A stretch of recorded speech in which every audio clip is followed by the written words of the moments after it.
El proceso de enseñanza-aprendizaje nace en el hombre como una necesidad de adaptabilidad al medio que le rodea, a perseverar y conservar su vida. El hombre, por naturaleza, constantemente está enseñando y aprendiendo, pero todo esto tiene su origen en algún lugar de la historia.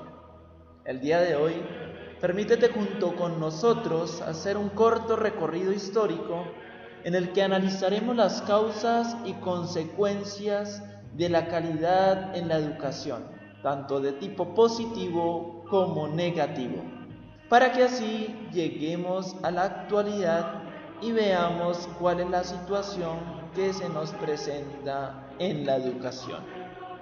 Bienvenidos. Hace un poco más de 2000 años la filosofía comenzó a preocuparse por la obtención de conocimientos en la sociedad. En este punto de la historia, personajes como Protágoras, Gorgias, Sócrates, Platón, Aristóteles, entre otros, se preocuparon en enseñar su sistema de pensamiento y prolongarlo en la historia.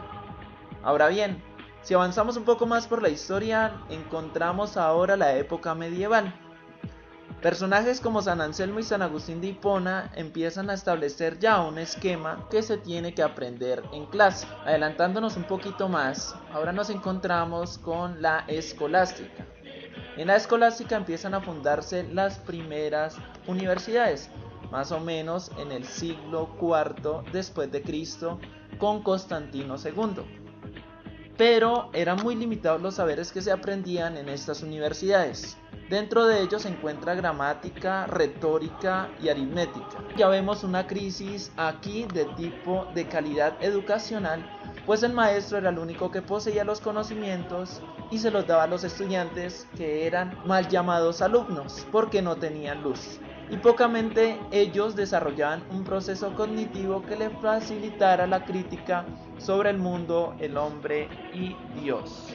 Con la entrada de la modernidad, ya la educación da un giro, pues empieza a preocuparse un poco más sobre el hombre y sobre sus saberes. Es así como se integran dentro de la educación materias como filosofía, matemáticas, lenguaje, entre otras. Pero sigue la limitante de que el profesor es el que tiene la razón y por tanto el saber es limitado.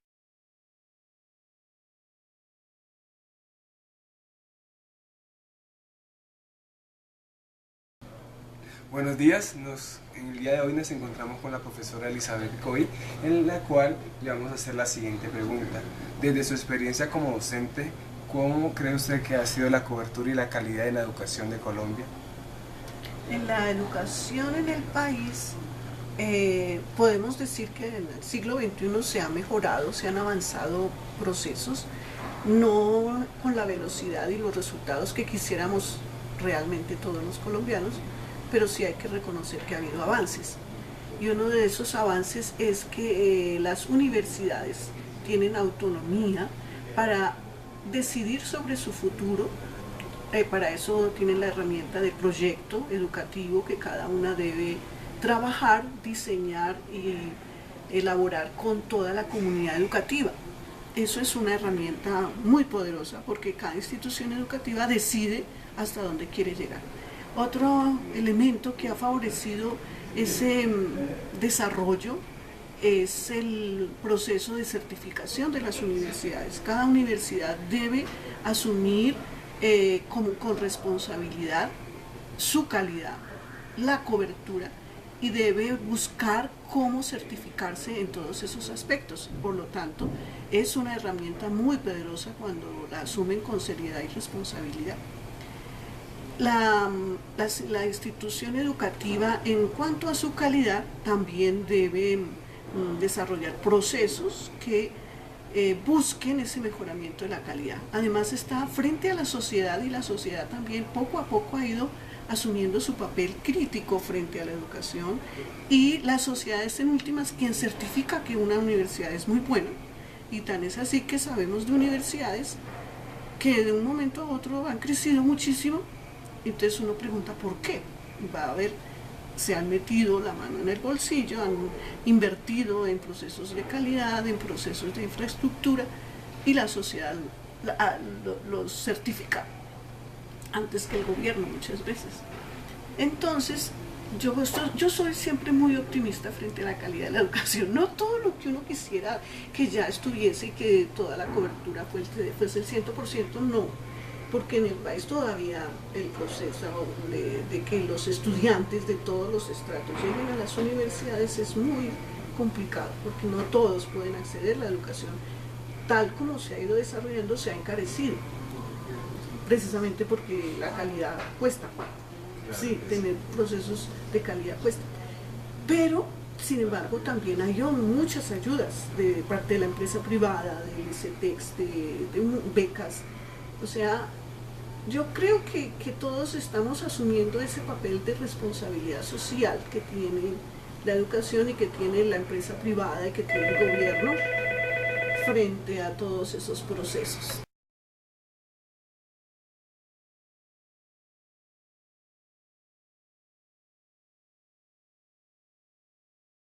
Yo voy a señalar dos aspectos nomás. Uno que apenas voy a tocar y otro que voy a desarrollar un tris.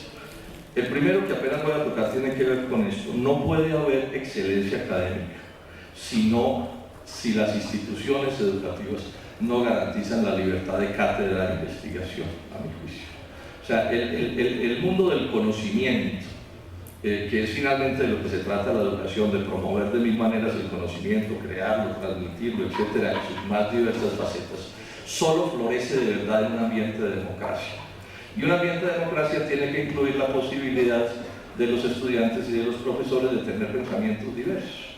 Si hay una cosa que mata la capacidad de crear conocimiento y desarrollarlo, tanto en el mundo de las ciencias naturales como en el mundo de las ciencias sociales, son las ideas preconcebidas e impuestas y la prohibición de tratar incluidos los temas más espinosos y tratarlos pues con la garantía de que quien tenga el punto, llamémoslo discordante o minoritario, no vaya pues a ser administrativamente sancionado de alguna manera. Lo segundo es esto: hablar de calidad exige hablar de financiación de la educación y del aparato educativo. Una buena financiación no es una condición suficiente para tener la mejor educación y la excelencia educativa y la excelencia académica. No es una condición suficiente. Yo puedo estar bien financiado y terminar teniendo una mala institución educativa, pero sí es una condición necesaria, jóvenes. O sea, sin una buena financiación no es posible alcanzar otra serie de requisitos que se requieren para poder tener una educación de alta calidad, y la excelencia académica, que es pues finalmente en cierto sentido sinónimos de la alta calidad de la educación.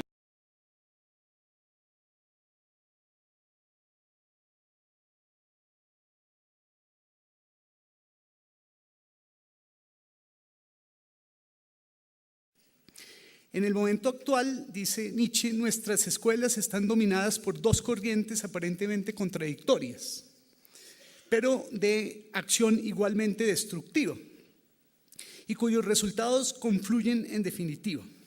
Por un lado, la tendencia a ampliar y a difundir lo más posible la cultura, y por el otro lado, la tendencia a restringir y a debilitar la cultura misma. Por diversas razones, la cultura debe extenderse al círculo más amplio posible. Esto es lo que exige la primera tendencia. En cambio, la segunda exige a la propia cultura que abandone sus pretensiones más altas, más nobles y más sublimes, y se ponga al servicio de otra forma de vida cualquiera, por ejemplo, la del Estado. Y engloba Nietzsche esa reflexión en torno a las dos tendencias de la cultura diciendo lo siguiente: hemos llegado ya hasta el extremo de que en todas las cuestiones generales de naturaleza seria, y sobre todo en los máximos problemas filosóficos, el hombre de ciencia, como tal, ya no puede tomar la palabra. A tal grado de especialización en el pensamiento científico hemos llegado que son escasos los estudiosos con capacidad de intervenir y expresarse en el debate de asuntos de interés general, con el consecuente empobrecimiento de la cultura, en especial la cultura política.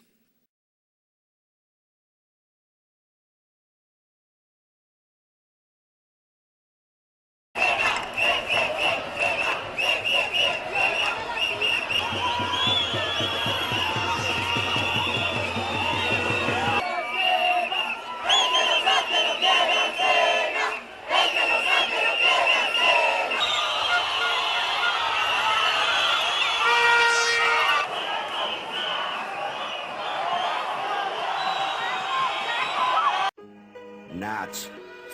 Desde mi escritorio a todo el planeta Tierra.